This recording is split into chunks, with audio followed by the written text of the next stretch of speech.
बिस्मिल्लाहिर्रहमानिर्रहीम। अस्सलाम वालेकुम। मैं हूं मुदस्सिर शाही एडवोकेट और आप देख रहे हैं लीगल इश्यूज़। आज का लीगल इशू ये है कि हमारी अदालतों के अंदर ये केसेस जो हैं, पेंडिंग केसेस, बहुत ज़्यादा तवील अरसा इसके लिए क्यों चाहिए होता है, क्या वजूहात क्या हैं इसके पीछे, कि टाइम क्यों बहुत ज़्यादा कंज्यूम होता है, इसके ऊपर मुख्तसर सी आज बात करेंगे। सुना होगा आपने कि सिविल केस अगर दादा फाइल करे तो चलता चलता चलता जब रिज़ल्ट आता है तो उसका पोता ही उसका रिज़ल्ट वसूल करता है। दादा तो अल्लाह को प्यारा हो चुका होता है। ये बात बहुत हद तक ये गलत भी नहीं है, होता है ऐसा कि केसेस वाकई बहुत ज़्यादा, सिविल केसेस में बिलखसूस बहुत ज़्यादा ताख़ीर होती है। केसेस की दो काइंड्स मैंने आपको अर्ज़ की थी, मेजर दो काइंड्स कह लेते हैं, एक सिविल केस और दूसरा क्रिमिनल केस।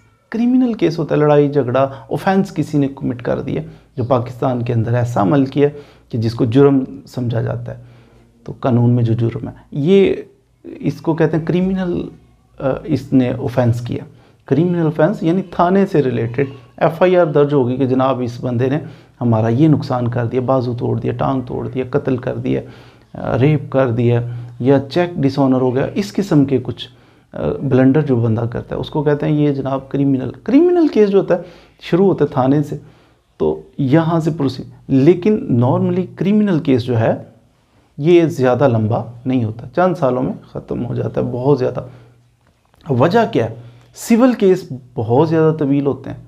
उसकी वजह ये है कि क्रिमिनल केसेस के अंदर थाने के अंदर जब केस दर्ज रजिस्टर हो गया, एफआईआर दर्ज होने के बाद इन्वेस्टिगेटिंग ऑफिसर, तफ्तीशी ऑफिसर जो है तफ्तीश शुरू कर देता है, कुछ अपनी फाइंडिंग्स, कलेक्शन ऑफ एविडेंस करता है। इस पे कुछ टाइम लगता है। कितना टाइम लगेगा? एविडेंस तो जो मिसाल के तौर पे मर्डर हो गया तो वो जाएगा, जल्दी जाएगा, जाके तो प्लेस ऑफ अकरेंस से वो कोई चीज़ें उठाएगा ना, उधर कोई खोल बरामद होंगे, फायर किया है तो एम्प्टीज़ पड़ी होंगी गन के, तो ये वो कुछ ना कुछ वो जमा करेगा। फिर उस जगह पे खून बहा है किसी बंदे का, जो मर्डर हो गया, उसको तो दफना दिया जाएगा एक दिन बाद। वो दफन हो चुका है, बाद में कैसे पता चले कि ये कौन बंदा मरा था, कैसे मरा था?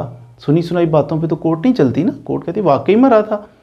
फिर आप कहते हैं हाँ फलां जगह पे ये देखिए मिट्टी खून आलूद मैंने कलेक्ट कर ली थी, तो उसके अंदर फिर वो जाके तो चेक करवाते हैं कि जनाब फलां बंदे का ये ब्लड और ये वो, कुछ ना कुछ कंपैरिजन वगैरह भी किया जा सकता है।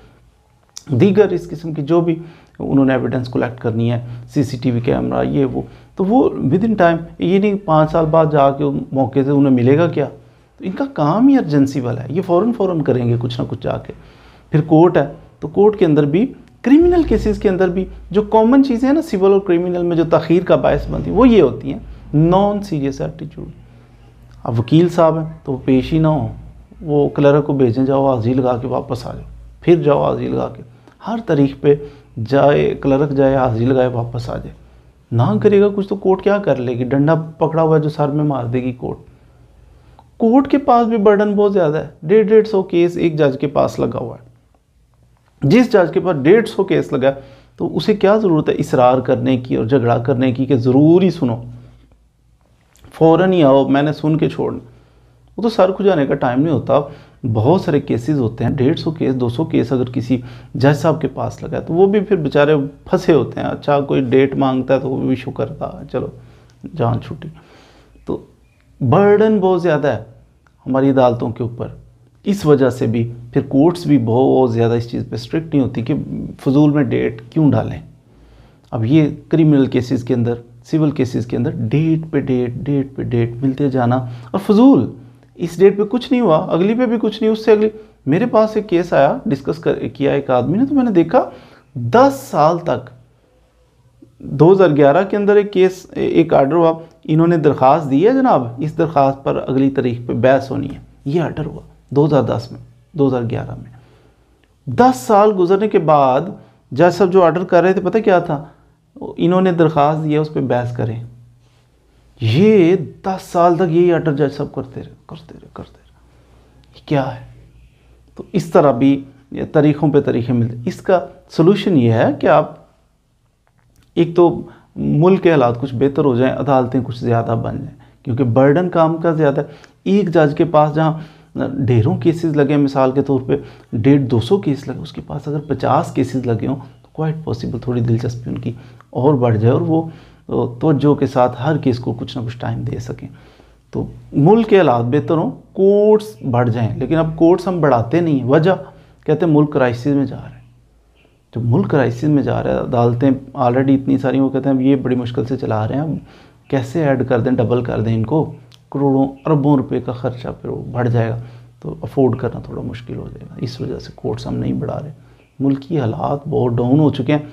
अब देखिए ना, हमारा मुल्क कहाँ पे खड़ा है। हर पैदा होने वाला बच्चा लाखों रुपए का मकरूज़ पैदा होता है पाकिस्तान के अंदर। तो यहाँ तक किसने पहुँचाया?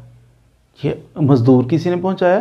किसी टीचर ने पहुँचाया? नहीं, ये पहुँचाया हमारे बड़े बड़े जो नामवर ओहदेदार, जिनके नाम के ऊपर हम जाने कुर्बान करने पे जनाब आ जाते हैं, जिनकी वजह से हम आपस में गाली गलोच करते हैं, जिनकी तो उन्होंने लूटा, मुल्क को दोनों हाथों से लूटा और लूट के तबाह कर दिया है। उसका यानी हर पैदा होने वाला बच्चा लाखों में मकरूज़ होगा, तो इससे ज़्यादा क्या तबाह करना, दिवालिया करना चाहते हैं ये लोग।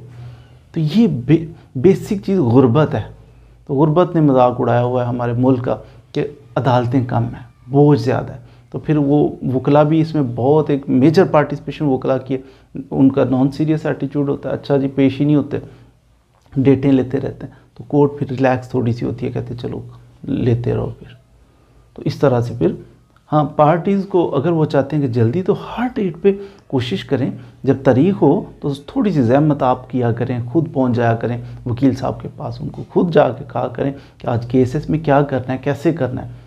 तो जब थोड़ा सा उसे एहसास होगा, वकील साहब को भी एहसास होगा, अदालत को भी एहसास होगा, 2-4 पेशियों पे जाएं तो जज साहब भी पूछते हैं जी अच्छा आपका वो केस है, उन्हें पता होता है कि इसको फ़िक्र है इस बंदे को।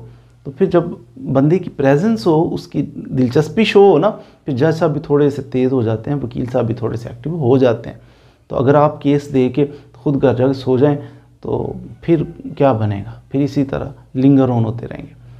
तो ये चीज़ें नॉन सीरियस पार्टी का नॉन सीरियस एटीट्यूड है, वो केस दे के भूल गया, घर जाके सो गया, तो डेटों पे डेटें पढ़ रही, पार्टी को कोई दिलचस्पी नहीं है, ये ताख़ीर का बायस बनता है। दूसरा ताख़ीर का बायस वो बनता है जब वकील साहब का नॉन सीरियस एटीट्यूड। तीसरा उस वक्त बनता है कि जब अदालतों के ऊपर बर्डन बहुत ज़्यादा होता है काम का। चौथा ये वजह बनती है जब कोई केस है, एक तो एविडेंस प्रोसीजर है ना, एक केस दायर किया, उसका जवाब आया, फिर इश्यूज़ फ्रेम होते हैं, उसके बाद एविडेंस आती है। अब ये काम हर डेट पे अगर एक एक काम होता जाए, केस फाइल किया है, अगली तारीख पे जवाब दावा आ गया, उससे अगली पे इश्यूज़ फ्रेम किए हैं, उससे अगली पे एविडेंस आ गई है, उससे अगली पे जनाब बहस हो गई है, तो ख़त्म। कितनी तारीखें पड़ी, 2-3 माह में केस का फैसला होना चाहिए, लेकिन ऐसा नहीं होता। एक एक काम करने के लिए मिसाल के तौर पर कहते हैं जी जवाब दावा ले आओ, असूलन कानून में लिखा हुआ है 30 दिन के अंदर अंदर आएगा, लेकिन नहीं, 2-4 महीने 6 महीने हो सकता है, इसी पे गुजर जाए।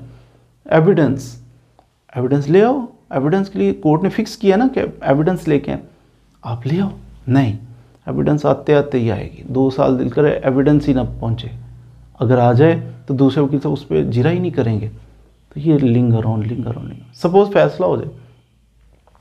बाज़ तो ऐसे होते हैं अभी केस चल रहा है, उसके दौरान कोई एप्लीकेशन देते हैं, कोई स्टे की एप्लीकेशन या कुछ ऐसी एप्लीकेशन मूव करते हैं, वो डिसमिस हुई, उसको लेके चल पड़ते हैं अगली अदालत में। अच्छा उसने कुछ फैसला, उससे अगली सुप्रीम कोर्ट तक जाते हैं। तो ये फिर केस के ऊपर बुरा असर डालता है, ये चलते लटक जाता है। केस मेन केस का फैसला हो जाए, उसको भी जनाब चैलेंज करो अगली अदालत में, वो 2-4 साल लगे, उससे अगली अदालत में 2-4 साल लगे, उससे अगली अदालत में। तो यूँ फिर वो बूढ़ा हो जाता है आदमी और मर जाता है, और उसके बच्चे आके तो रिज़ल्ट जो है वो उसका रिसीव करते हैं। सिविल केसेस में बिलखसूस टाइम ज़्यादा कंज्यूम हो जाता है। तो उम्मीद है आपने कहाँ कहाँ पे नेग्लिजेंस होती है, क्या क्या वजूहात होती हैं। नॉन सीरियस एटीट्यूड 3 चीज़ों का, एक तो क्लाइंट का, वकील साहब का, जज साहब के ऊपर जो बर्डन ज़्यादा होता है, और उसके बाद ये जो सिविल केसेस, क्रिमिनल केसेस, इनकी अपीलें, इनके अंदर एप्लीकेशनें मूव करते जाना, उनको आगे चैलेंज करते जाना, तो ये लिंगर ऑन होते होते हो जाता है।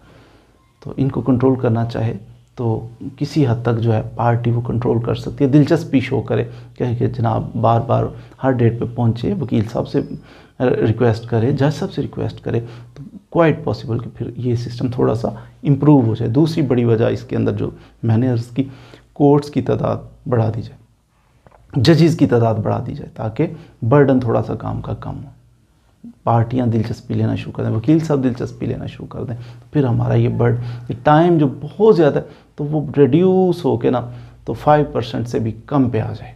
इतने कम टाइम में हमारा केस जो है वो सुना भी जाए, उसका फैसला भी हो जाए। तो मज़ीद वीडियोज़ के लिए हमारे साथ रहिए। अगर चैनल अच्छा लगे इसको सब्सक्राइब कीजिए। Thank you very much.